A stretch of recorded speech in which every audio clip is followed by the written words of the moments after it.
Hi viewers, మీ ఇంట్లో చిన్నపిల్లలు ఉన్నారా?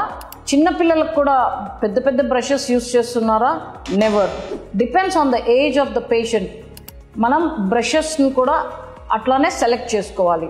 బ్రషెస్లో చాలా వెరైటీస్ ఉంటాయి.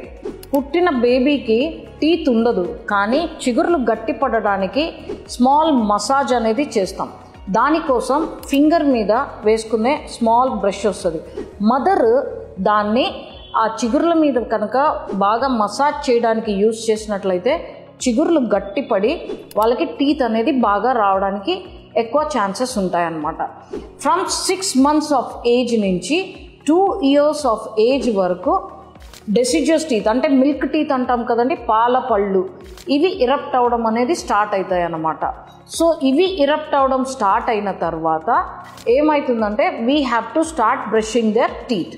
వీళ్ళకి 1 year నుంచి 3 years వరకు యూజ్ చేసే స్మాల్ బ్రషెస్ ఉంటాయి. చిన్న పిల్లలు నోరు చిన్నగా ఉంటుంది, so head of the brush కూడా అట్లానే చిన్నగా ఉండేదే మనం తీసుకోవాలి. అండ్ గమ్స్, టీత్ అన్నీ సెన్సిటివ్గా ఉంటాయి కాబట్టి మనము ఆ బ్రషెస్ కూడా అల్ట్రా సాఫ్ట్ బ్రిజిల్స్ ఉండే బ్రషెస్ని మాత్రమే మనం సెలెక్ట్ చేసుకోవాలి. ఇట్లా సెలెక్ట్ చేసుకున్నప్పుడు it's easy to brush for the children అనమాట. అవి వాటికి హార్మ్ చేయవన్నమాట.